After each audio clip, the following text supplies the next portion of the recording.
Okay, hello. Okay, we're going to be talking about the Appendix A for Browning. So let me go ahead and do a share screen here. Okay, here we are. Oh, wonderful. Okay, all right. We're gonna hit the highlights here on what's important here. This is really just a summary of a lot of the things that have been covered in the book. Okay, and the key things to remember here is that grant writing requires daily discipline.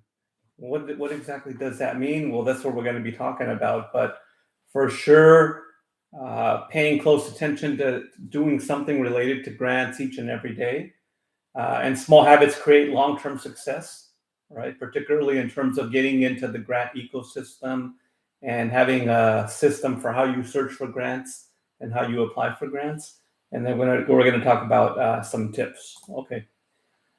All right, we're going to go through the whole alphabet. The first one is always diversify your funding sources. I know we've talked about federal grants, state grants, county grants, city grants, private foundation grants, and those are all the different types, donations, whatever the case may be. It's important to diversify and not only count on one source of funding. Be persistent after rejection. Don't take no for an answer. If you believe you have a good idea, especially when you get rated on your idea and you're close,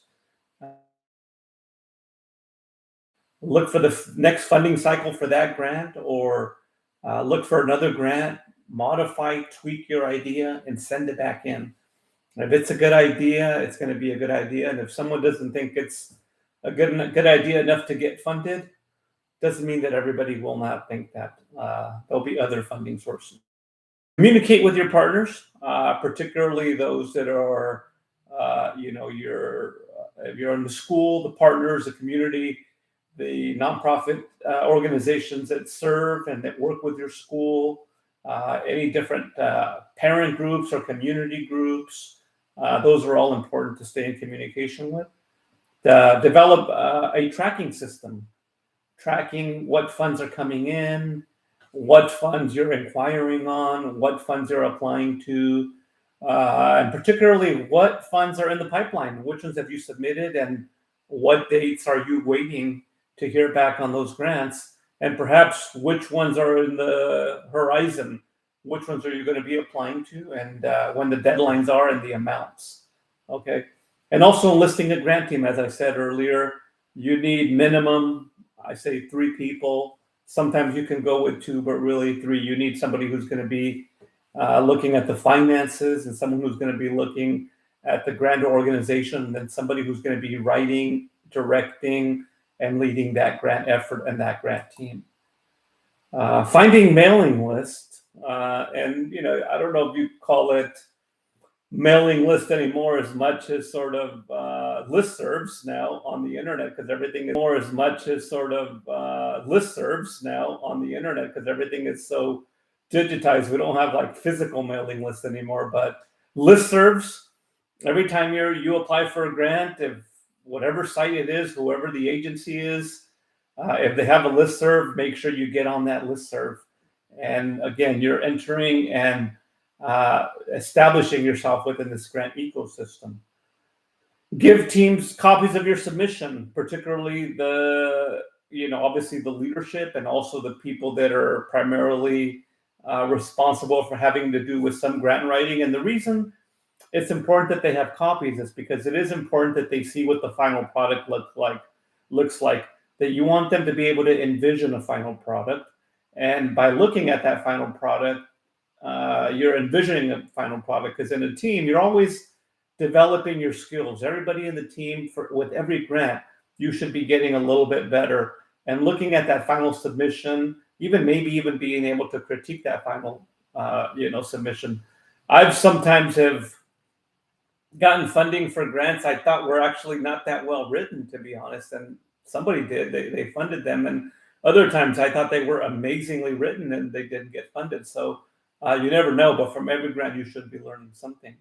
Helping other agencies, particularly those agencies, not your competitors, but other agencies that are involved with your school, if they're trying to, provide a service to the students, or not even your students, but the kids in your community, if there's any way that you can help by, writing a letter of support, or being sort of co-grant writer or anything like that, offer those services, because strengthening those connections will reap great benefits for you in the future, and your grant writing capabilities and ability to get these grants.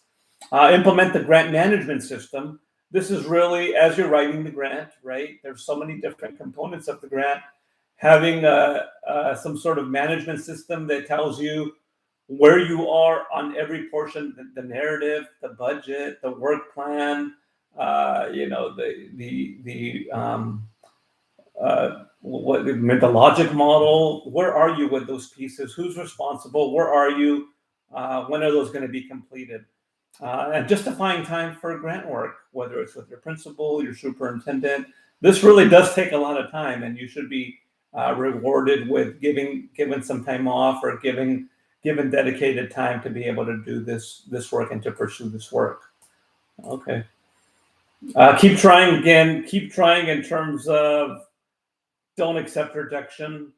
Rejection only means that, for some reason this time around your grant didn't get funded, but doesn't mean that it won't in the future, right? Any idea that you're right, you should think that eventually it's going to get funded. You got to keep going. Look daily for opportunities. Again, whether you're on these, looking even for listservs. Can I sign up for a new listserv today? Can I look, for state grants today? If you do something, let me find one grant today, or let me, subscribe to one listserv a day or something. If you do something like that, I think that'll reap great rewards at the end. Manage your time.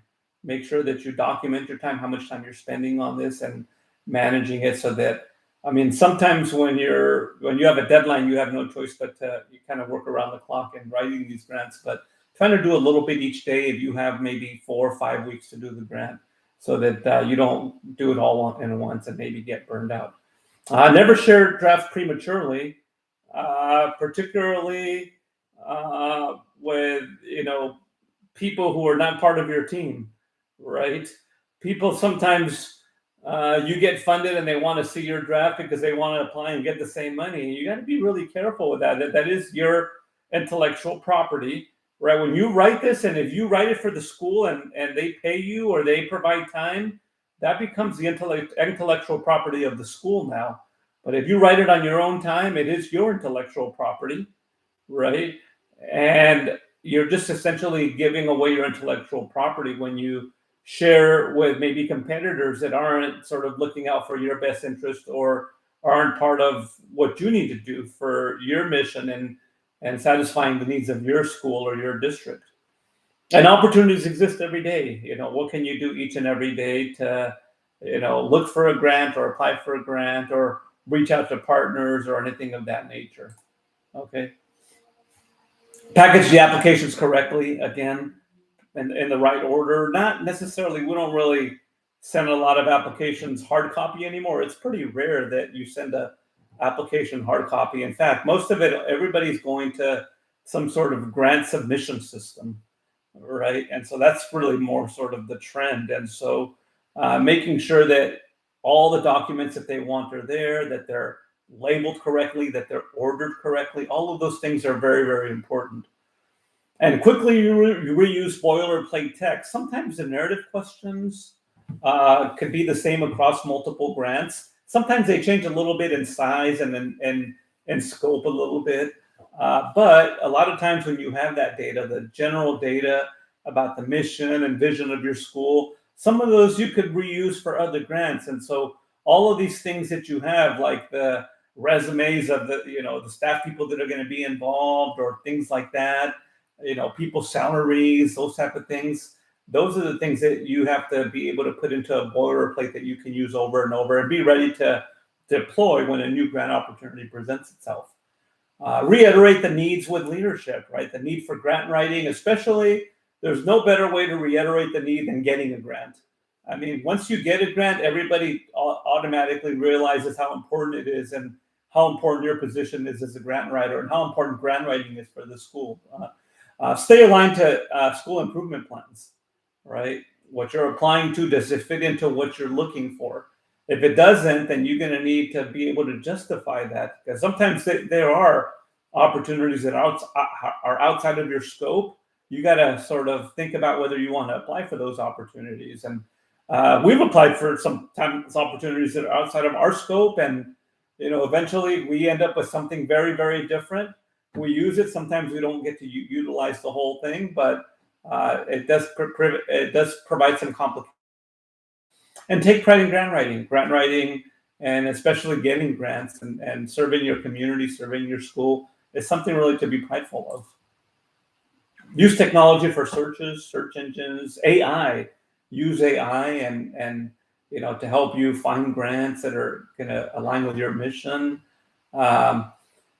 Share your knowledge willingly with the people, particularly that the most people you want to share your knowledge with are those that are part of your team and part of any sort of interns or leadership people that want to be part of your team as you grow your team. And X-ray applications for errors, that really just means kind of look over the entire application, be ready to make sure that it's reviewed by all the members for typos, for all kinds of things that people look at. There's no two eyes are the same. And so all the eyes that you have on your team need to look at the final product before you submit it. And I guarantee you, everybody will find something. And we don't really send things again, in paper in the mail, but you still want to make sure that it's anything can happen, right? The key things that sometimes happen is the system goes down, or your internet goes down, or your modem goes down, or something like that. That makes it really hard to meet your deadline. And so be ready to try to submit at least a day in advance if possible. Sometimes it's difficult though. And then youth-centered decision making is extremely important. Understand that that's why you do it. That's why we're taking this class, ultimately to serve youth, to serve our kids, to serve our schools, to serve our districts. And zip and back up your files securely, right? We don't really use like a hard zip drive, but what we use now are like Google folders, right? A folder called, grant writing for X school, right? Put and inside of all of those, you're going to put all the names of all your grants, a folder for each grant. So every person will organize it a little bit different.